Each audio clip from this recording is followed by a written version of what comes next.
Aviones de guerra.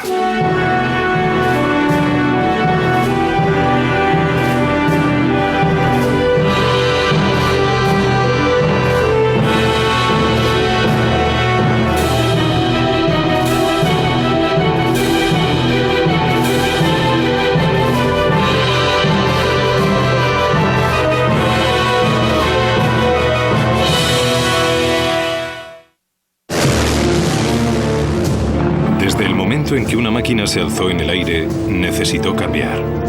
Cuanta más potencia adquiría, más dejó ver sus debilidades de estructura y diseño. Riostras y cables dieron paso a alas aerodinámicas. Tela y madera a acero y aluminio. Años de combate hicieron de la fuerza una prioridad y de la velocidad una necesidad. Y luego, de vez en cuando, hay un cambio tan radical que deja obsoleto todo lo que ha habido antes.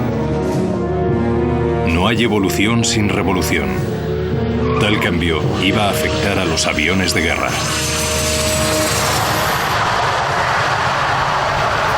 La era del reactor.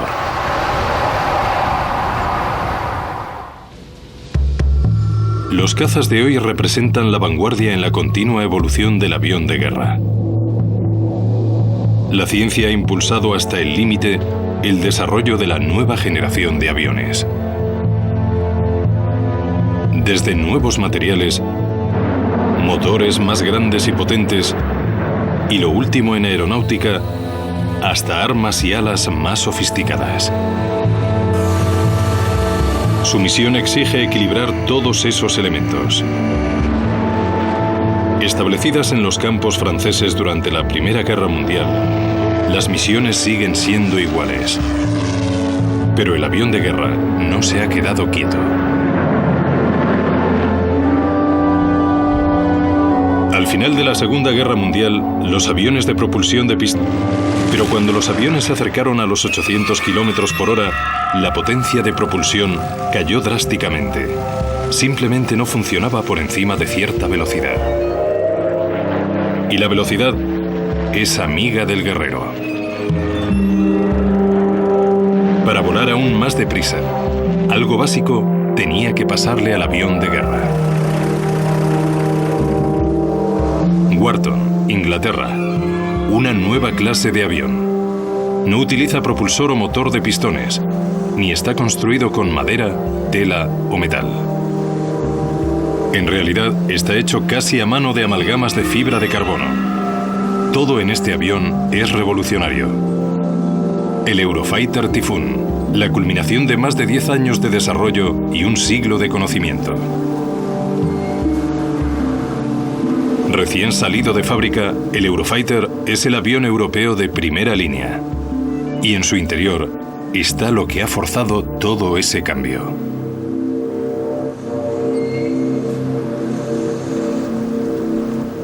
El reactor como diseño se le ocurrió a la gente incluso antes de la Primera Guerra Mundial.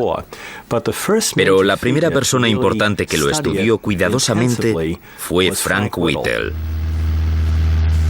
El hijo de Frank Whittle, Ian, es expiloto comercial y una autoridad acerca del trabajo de su padre. Cuando era muy joven, mi padre tuvo la visión de un avión que volaba a mucha velocidad y a mucha altitud. Su visión era la de un tipo nuevo de motor basado en un concepto revolucionario y bastante aterrador. Crear una explosión, controlarla y utilizar la fuerza entre ventiladores, una turbina y un compresor. Frank Whittle soñó con el reactor. Usaría la expansión de gas de forma que transformaría la aviación. Corría el año 1929 y Whittle solo tenía 22 años. Cuando mostró su plan, los aviones eran así y lo hacían bien. Sin embargo, el joven Whittle llevó su sueño más allá, al ministro del aire, el científico de investigación Arnold Griffiths. Griffith vio lo que le mostraba, pero por desgracia y por razones que nadie sabe, le dijo a sus mentores que la idea no era viable. Así que el ministro del aire lo rechazó. Fue un golpe muy duro para el joven Whittle, y en un momento en que Europa no era ni de cerca un continente en paz. En 3 años, los nazis comenzarían su ascenso desde las ruinas de la Gran Guerra. Hitler comenzaría en secreto a construir una fuerza aérea. En 1936 ya era una fuerza aérea que probó durante la Guerra Civil Española, apoyando a los fascistas del general Franco. La Luftwaffe alemana empleó tecnología nueva. Comprendieron la capacidad de la tecnología, no solo para hacer la guerra, sino para ganarla. En 1936, el joven físico alemán Hans von Heine había conseguido todo el apoyo de un gigante de la fabricación de aviones, Ernst Heinkel. Sus ideas de un nuevo motor a reacción lanzaría a los nazis en la carrera por el poder. En Inglaterra, por la calle de fuera, Frank Whittle solo soñaba con tal apoyo. No pudieron construir más que un motor. Así que cuando el motor se rompía tenían que repararlo con lo que tenían. Y no tenían dinero suficiente para probar el compresor o la turbina por separado. Pero Whittle persiguió su sueño obstinadamente y casi le costó la vida. La prueba del primer motor fue de risa porque, sin que ellos lo supieran, un poco de combustible se filtró en la cámara de combustión. Así que cuando lo encendieron, el motor empezó a revolucionarse y perdieron el control. En esta reconstrucción de la primera prueba del motor primigenio sale Frank Whittle. Mi padre estaba allí con la válvula del combustible. La cerró y el motor se aceleró. Solía contarme que no salió corriendo porque tenía tanto miedo que no podía moverse. Yo creo que era su niño y que de ninguna manera lo abandonaría. Por suerte para las autoridades británicas, no se marchó, porque aunque era alto secreto, en Alemania Heinkel y von Heine tenían listo su reactor y el primer avión a reacción del mundo, el Heinkel HE-178 que voló el 27 de agosto de 1939. En la carrera armamentística que definiría el futuro de la potencia aérea, una parte ya estaba lista. Aunque al menos Whittle ya tenía un motor que funcionaba. A mediados de 1939, el reactor estaba demostrando ser una cosa muy buena. Pero claro, 10 años después de que se lo mostrara al ministro del Aire. Y apenas unos meses antes de la mayor guerra del siglo XX. Puede que apestara a cordita, pero por fin los comandantes militares ingleses querían lo que ofrecía Whittle. Tras 10 años de lucha, un agotado Whittle por fin vio despegar su idea del reactor en mayo de 1941 con el Gloster E-28 experimental. Alemania, sin embargo, ya iba por delante en la carrera armamentística más importante de la historia de la aviación. La más mortal de todas las innovaciones era el Messerschmitt Me-262. Con 2 motores a reacción colgando en vainas bajo las alas, el Me-262 era 160 km por hora más rápido que el caza de motor de pistón más rápido. El 25 de julio de 1944, el Me-262 se convirtió en el primer avión a reacción en ir a la guerra. Por fin, en 1944, la compañía Gloster sacó el Meteor, el primer reactor fabricado por la RAF. La visión de Frank Whittle fue confirmada. Cuando el Meteor estuvo operativo, lo único que pudo decir fue: ya era hora.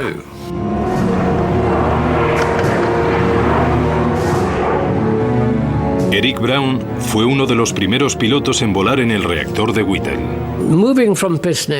Pasar de un motor de pistón a un avión a reacción fue una revelación. Creo que lo primero que sorprendía era la vista maravillosa. Sin las aspas delante y sin un largo motor de pistón. Cuando la guerra terminó, el Meteor defendió las costas inglesas. Considerado un secreto demasiado grande como para volar sobre el enemigo, nunca se enfrentaría a su némesis, el ME-262.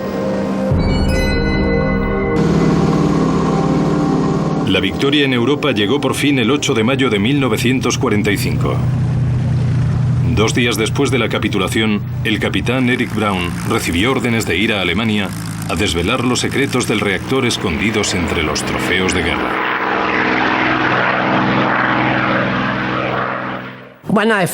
Cuando vi por primera vez el ME-262, me pareció un avión letal. Me recordó mucho a un tiburón. Todo ello tenía un aspecto mortal. Y en mi opinión, fue con mucho el avión más formidable de la Segunda Guerra Mundial. Aquí, en Seattle, Washington, están descubriendo los secretos del avión a reacción más temido de Hitler, el ME-262. Las innovaciones alemanas y británicas tomaron caminos alternativos para llegar al mismo fin. Había una diferencia palpable entre el motor que usaba el 262, el Jumo 004 y el Meteor británico.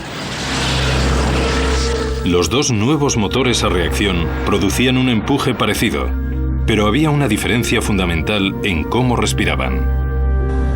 El motor de Whittle usaba un disco compresor grande en la parte frontal del motor.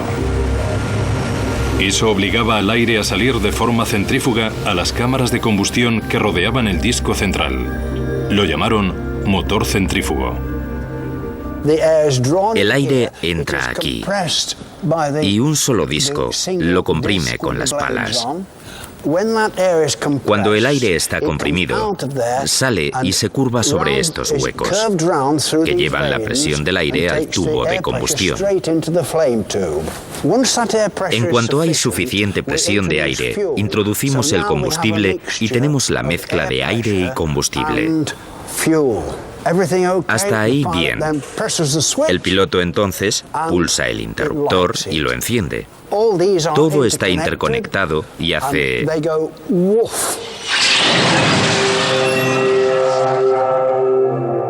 El alemán era un motor de flujo axial totalmente distinto.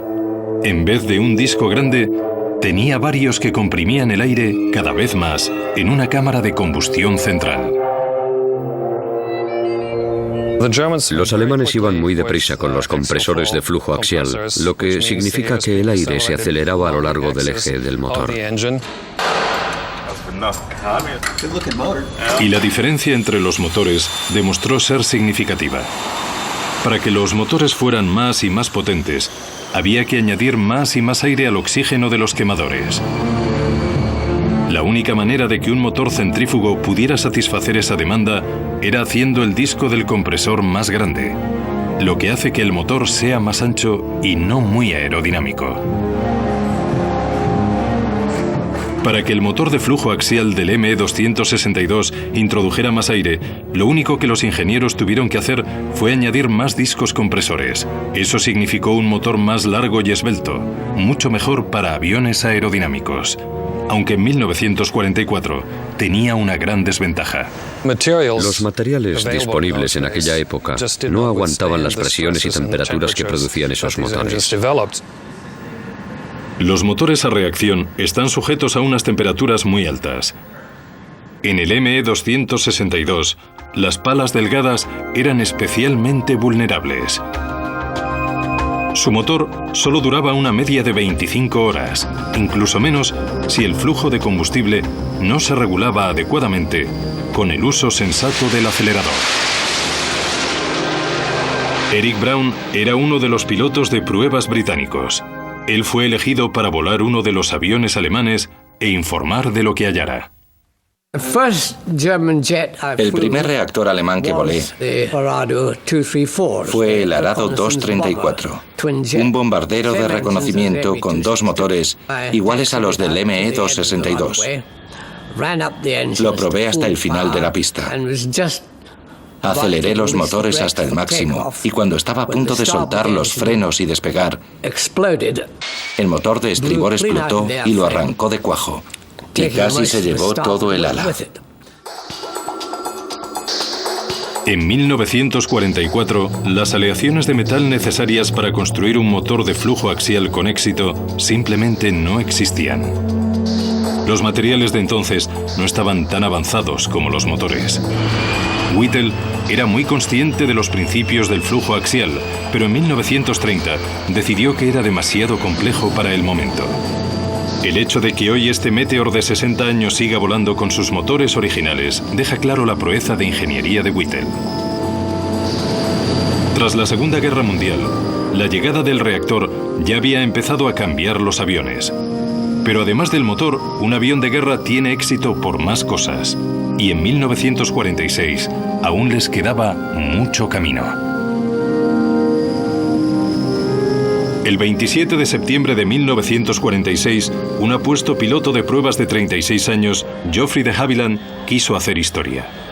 Se preparó para batir el récord del mundo de 991 kilómetros por hora y convertirse en el hombre más rápido del mundo. Para conseguirlo, tendría que volar casi a la velocidad del sonido. A nivel del mar, esos son 1.223 kilómetros por hora. Su avión era un prototipo construido por la empresa de su padre, el DH-108 Swallow. Geoffrey de Havilland se elevó, pero a Mach 09, todo un hito, el avión se desintegró sobre el estuario del Támesis. La muerte de un piloto tan competente sorprendió a todos. En una búsqueda desesperada por descubrir la causa del accidente, los ingenieros reforzaron su segundo Swallow para seguir con el plan de Havilland. Solo necesitaban un piloto. Solo había un hombre para tal tarea, y su mundo no tardó mucho tampoco en empezar a temblar. Cuando estabas volando, de pronto el avión hacía así. Casi una mancha de lo violentamente que oscilaba. Con la G no podía subir los brazos para tirar de la pestaña del eyector. Los instintos que mantuvieron a Eric Braun vivo en Alemania volvieron a actuar. Tras 7 segundos así, dejó de hacerlo tan rápido como había empezado. Eric Braun había alcanzado una barrera invisible y había sobrevivido. Y la suya no era la única experiencia.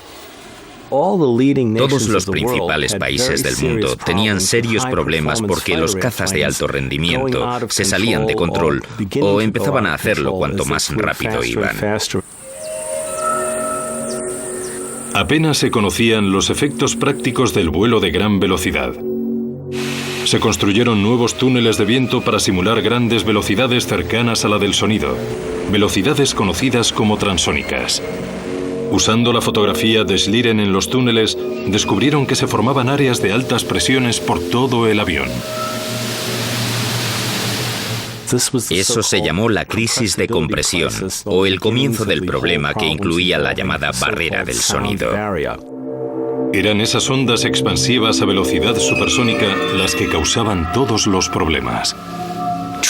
La transónica es una zona del vuelo donde hay un flujo supersónico sobre parte del avión y un flujo subsónico sobre otra parte.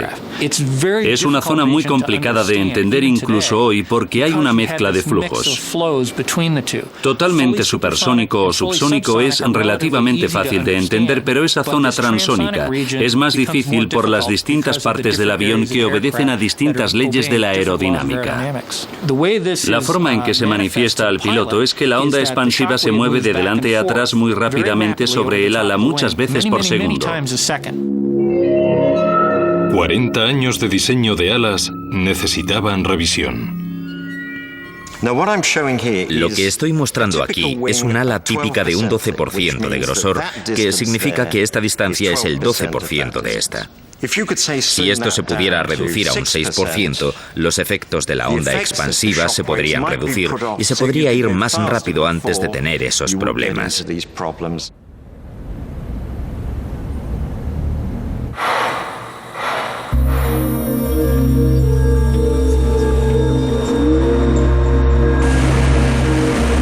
La historia iba a completarse.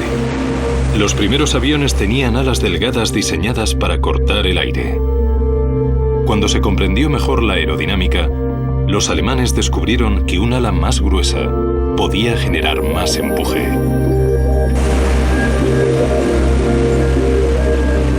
Un ala gruesa podía contener tirantes, ruedas y armas. Estaba claro que no había vuelta atrás.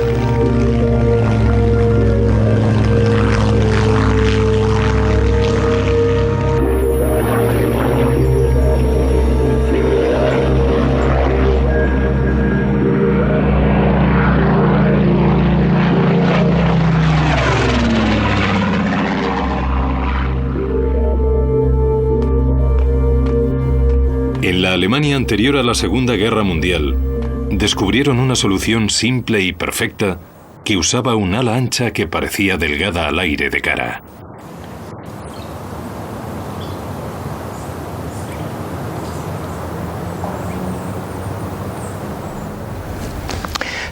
Ahora tenemos exactamente el mismo grosor, pero la distancia es mayor, así que es relativamente más delgada.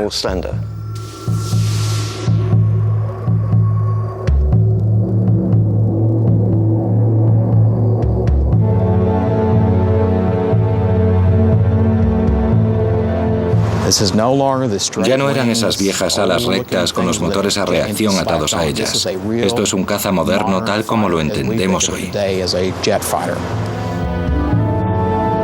El F-86 Sabre se parece más a un reactor moderno. Era rápido, aunque el Sabre tampoco podía traspasar la barrera. Al acercarse a la velocidad del sonido, la vibración y las sacudidas dejaban los controles inservibles. Parecía que la barrera no se podía superar. En 1946, en el lago seco Muroc de California, que luego sería la base Edwards de las Fuerzas Aéreas, un avión de investigación secreto emprendía su primer vuelo. No era un reactor, era pequeño, con alas delgadas como cuchillas sin pulir. Apenas era mayor que un cohete. Se llamaba Bell X-1.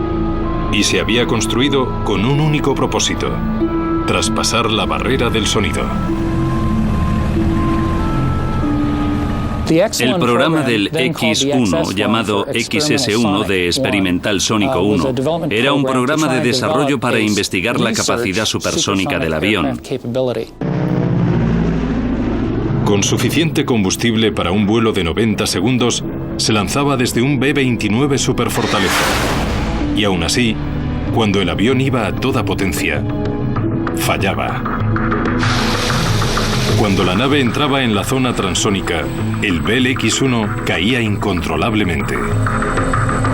Las superficies de control que llevaban el avión arriba o abajo, como cualquier avión, no estaban en las alas delanteras, sino en las traseras.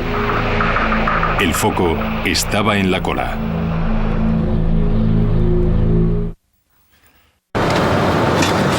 Esto es una maqueta de la cola del X-1.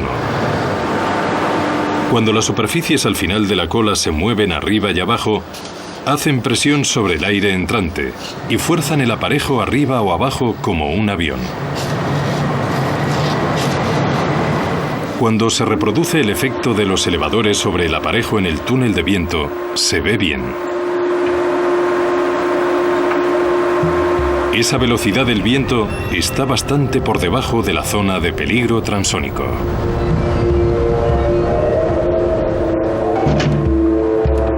Cuando se añade humo, se puede ver el flujo de aire continuo alrededor del ala. Pero al acercarse a la velocidad del sonido, las ondas expansivas de las alas delanteras crean turbulencias sobre cualquier cosa que esté en su estela. Eso significa que los elevadores de cola operan con aire muerto, dejando los controles inutilizables. Lo que ocurre es que el flujo de aire, en vez de flotar suavemente sobre el borde de salida del ala, lo separa y tenemos una enorme estela muerta causada por la onda expansiva. El problema es que las superficies de control están justo en la estela, así que se pierde control cuando eso pasa. Existe un peligro real porque el piloto no tiene control donde solía tenerlo. En el BLX-1, esa falta de control ponía la vida del piloto en peligro, y el equipo X no era el único que lo sabía. El gobierno británico tenía su propio plan secreto para ser los primeros en mirar más allá de la barrera, y el elegido no era otro sino Frank Whittle. En 1943, 3 años antes de que el X-1 se diera por finalizado, el gobierno le había encargado a la empresa Miles que construyera lo que se llamó el M52. Se estimaba que serían capaces de alcanzar cerca de un Mach 1.1 o unos 1.600 kilómetros por hora. Y no lo pilotaría nadie más que Eric Brown. El director de la RAF me había avisado de que seguramente fuera el piloto que hiciera el primer vuelo y las pruebas supersónicas. Con el proyecto casi acabado, de pronto llegaron noticias terribles. Frank Whittle, ignorado por el gobierno en 1929, rechazado por el Departamento de Defensa en 1935, ahora era desestimado por los poderes que fueran, y le dijeron que se fuera. El proyecto quedó cancelado. Antes de que cancelaran lo del M52, nos dijeron que le diéramos todos los datos a los estadounidenses. En el paquete que enviaron a Estados Unidos había una innovación técnica que supondría una gran diferencia: la cola. Durante el vuelo, en vez de mover partes de la cola, se movía todo el conjunto. Movías la cola entera. Entera. La cola del M52 no tenía pequeños elevadores que controlaban el rumbo. En cambio, toda la cola se movía arriba o abajo. Con el toque de un botón, toda la cola tomaba un ángulo superior o inferior al aire entrante. Hay una gran diferencia entre usar solo el elevador, con el que apenas se mueve arriba o abajo, o mover toda la cola del avión. La diferencia es muy grande. La mayor superficie de esa nueva cola podría suponer una gran diferencia en un aire turbulento y transónico. El equipo británico de Miles había sido el primero en darse cuenta del potencial de mover toda la cola. Y ahora los norteamericanos llegaban a la misma conclusión. Y modificaron el X-1. Era hora de averiguar si funcionaba. El 14 de octubre de 1947, el Bell X-1 volvió al cielo otra vez, pero esta vez tenía una cola móvil. Fue un día memorable. El día en que el Bell X-1 llevó al capitán Chuck Yeager al otro lado. Tras años de intentos, la era supersónica llegó no con un quejido, sino con un estruendo sónico. El cohete traspasó la barrera sónica, un vuelo pilotado más rápido que el sonido. Al principio, Yeager ni se dio cuenta de que lo había conseguido. Pensó que el marcador estaba roto.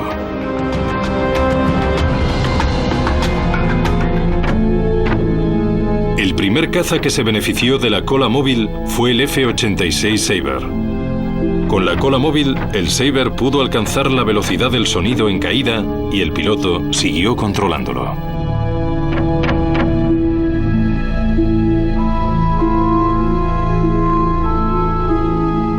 Hasta hoy, este avión aún se considera uno de los aviones más bellos jamás construidos.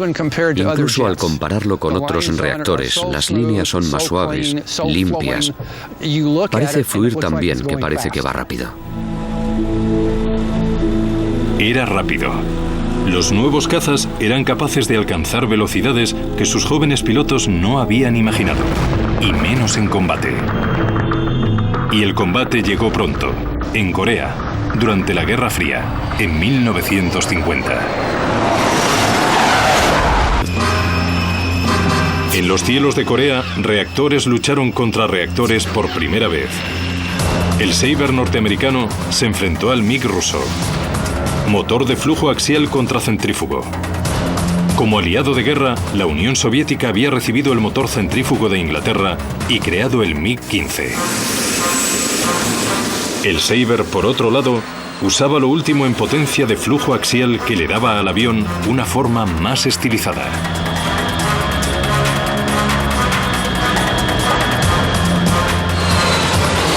Jill Hasler voló 101 misiones en un F-86 Sabre. Estos son los alerones. La cola es hidráulica. Lo único que no lo es el timón, y se opera así. El avión lleva 6 ametralladoras M3 de calibre 50. Al disparar las 6 ametralladoras a la vez, sentías el tirón. El avión frenaba por el retroceso que todo el avión absorbía.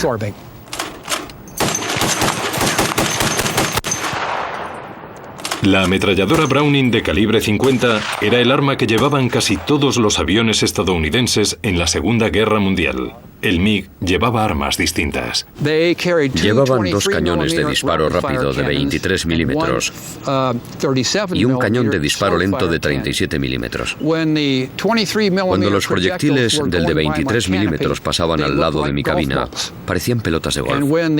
Y cuando las balas del de 37 milímetros pasaban por al lado, parecían pelotas de tenis. Podías oírlos porque eran supersónicos. Así. Las balas eran supersónicas, pero las armas pertenecían a una época anterior, más lenta, como sus visores.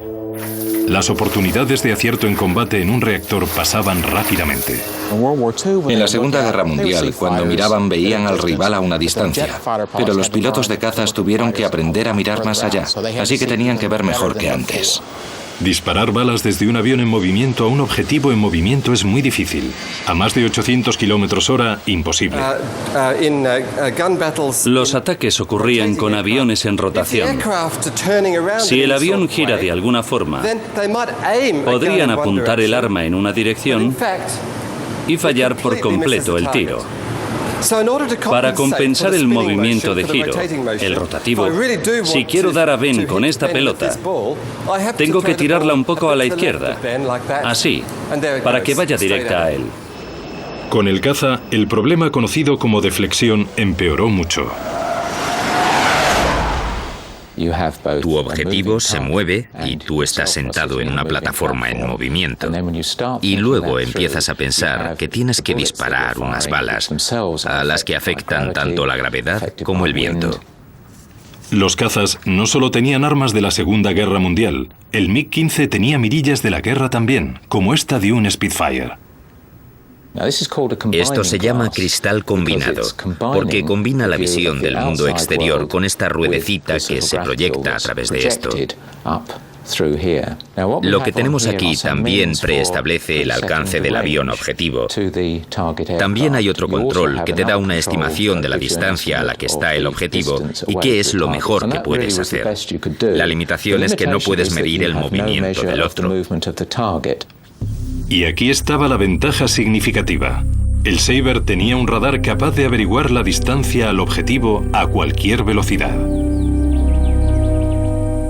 Esto se llama radome y es de un material amalgamado, no es de metal como el fuselaje. Y detrás está el radar. Enviaba una señal que rebotaba en el objetivo, volvía, la recogía la antena y la traducía en una imagen en la cabina que nos decía si un objeto estaba a 1200, 600 o 300 metros. ¡Qué gran diferencia! Aunque el rendimiento del avión se equiparaba en papel, el dominio de los cielos del Sabre llegó a un impresionante 10/1. El Sabre superaba al MiG en selección de objetivo.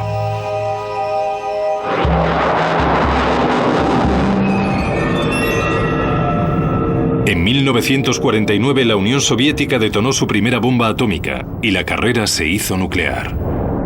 El mundo tenía un escenario de pesadilla, Moscú y Washington a tiro de piedra el uno del otro, y montones de bombarderos con armas nucleares. Daba mucho miedo.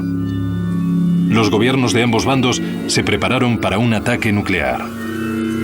La supervivencia dependería de una cosa: el tiempo de reacción. Necesitaban un avión tan rápido que pudiera destruir a los atacantes antes de que alcanzaran sus objetivos. Y los dos bandos estaban invirtiendo en ello: el interceptor supersónico. Necesitábamos un avión extremadamente rápido que alcanzara velocidades supersónicas muy rápido, porque solo hace falta un bombardero que lleve armas termonucleares para destruir ciudades enteras. Nos jugábamos muchísimo.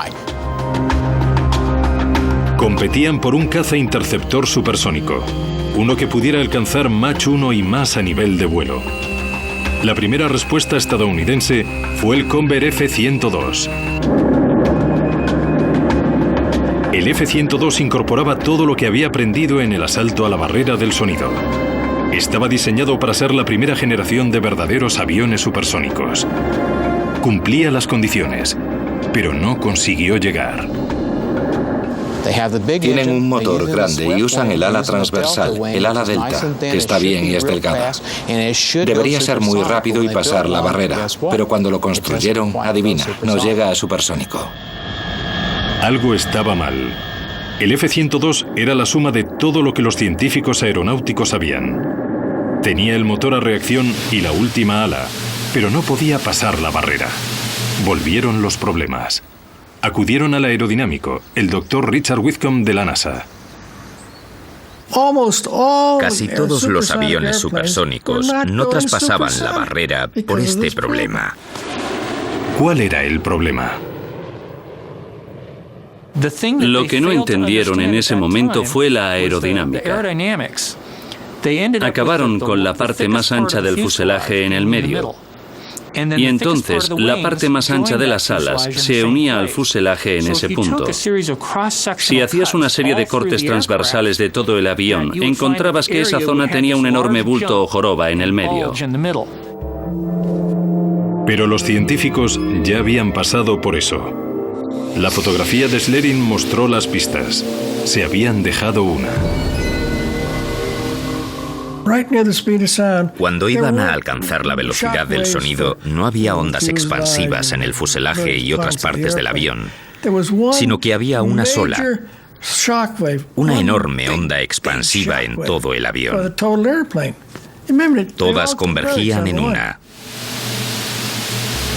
Whitcomb no veía las alas y el fuselaje como partes separadas, sino como un cuerpo combinado, y midió el aumento de la zona de corte transversal en todo el cuerpo.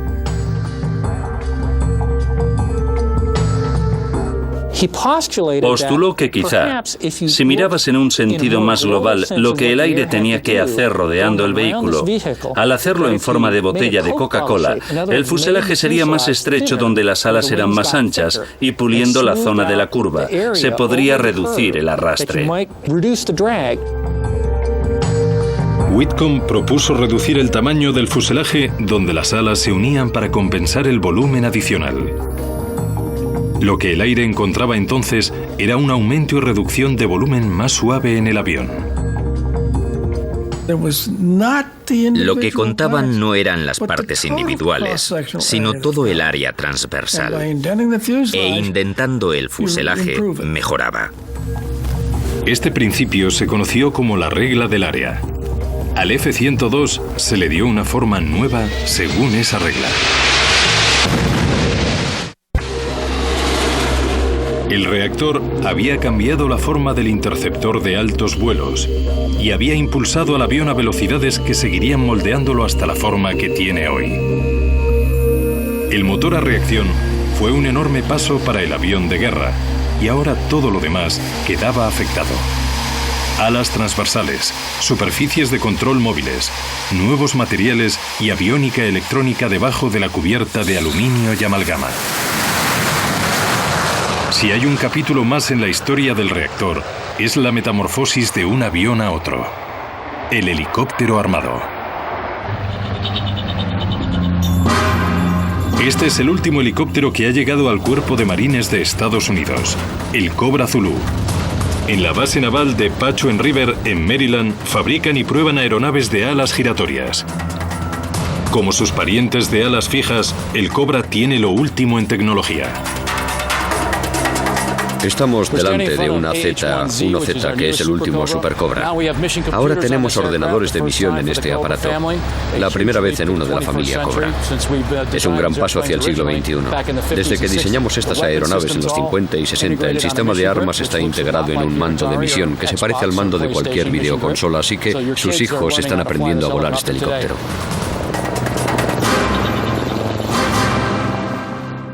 Es una idea que ha estado presente desde los bocetos de Leonardo da Vinci en el siglo XV, aunque el helicóptero no levantó el vuelo hasta que pioneros como Fokker en Alemania o el ucraniano Sikorsky emigrado a Estados Unidos hicieron funcionar la tecnología del siglo XX en una idea de 500 años. Este es Igor Sikorsky a los controles en su primer vuelo de prueba en 1939. En la Guerra de Corea en 1959, el helicóptero encontró un papel humanitario vital. El mayor problema en Corea fue sacar a los heridos del combate y llevarlos a los hospitales rápidamente. El helicóptero demostró ser un salvavidas, a pesar de que su enorme motor de pistón limitaba su potencial. Este es el típico motor de pistón de los años 40 y 50. Grande, aparatoso, pesado, todo lo necesario para que no fuera bueno. Pero luego, a mediados de los 50, llegó el motor axial turbo, más pequeño, más ligero, mucho más simple y 2 o 3 veces más potente. En el helicóptero, el motor a reacción no usa su potencia para el empuje como en un avión. El reactor transformaría el helicóptero.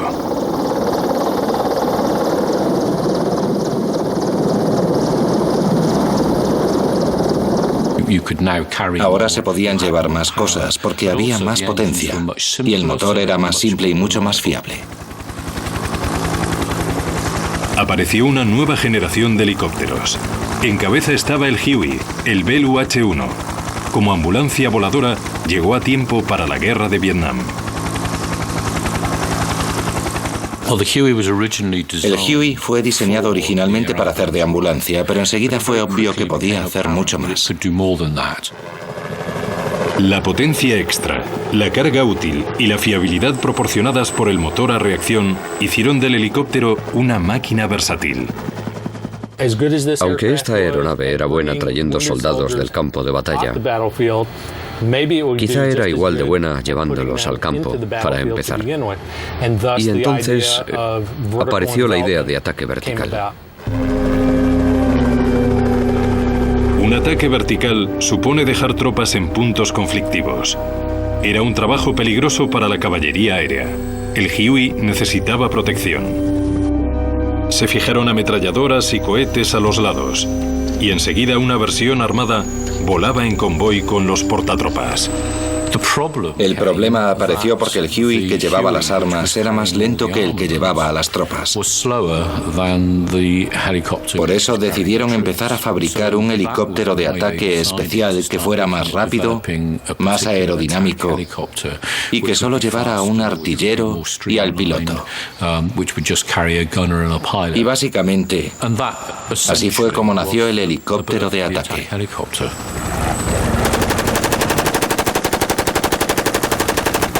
Lo llamaron Cobra y lleva en acción desde entonces.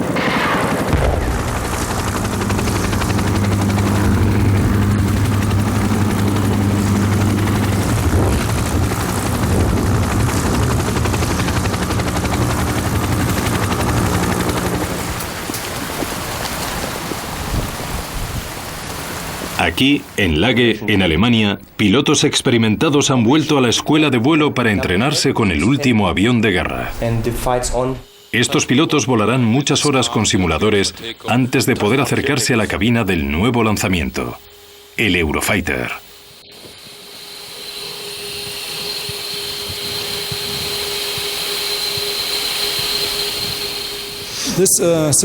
Este simulador en particular se usa para familiarizarse con la cabina, con los instrumentos de vuelo, los procedimientos de emergencia y los de intercepción. Empezamos a entrenar aquí a los primeros pilotos del Eurofighter de las Fuerzas Aéreas Alemanas, no solo para que ellos se familiaricen con el avión, sino para formarles sobre el simulador y que puedan entrenar luego a otros estudiantes. Tras cientos de misiones simuladas en tierra, los pilotos por fin están listos para su primer vuelo. Y también lo está su último avión. Tras 10 años de pruebas meticulosas, el Eurofighter se ha unido a un escuadrón activo en Alemania. La tripulación representa miles de horas de vuelo. El avión de guerra, 100 años de evolución técnica. Y cuando se cierra la cabina, los dos se vuelven uno con increíble coordinación. Un ordenador lleva el avión. El hombre lleva la misión. La tecnología lo ha hecho posible. Nunca está quieta. Su evolución es lenta y en progresión, pero de vez en cuando llega una onda expansiva que lo cambia todo. El reactor creó esa onda.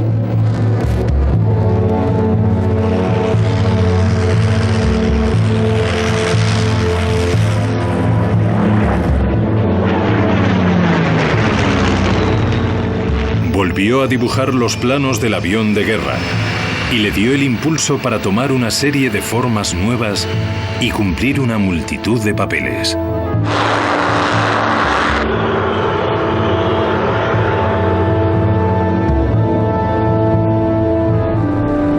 El reactor llevó al avión de guerra del siglo XX al XXI. Ningún avión ni ninguna guerra volverán a ser iguales.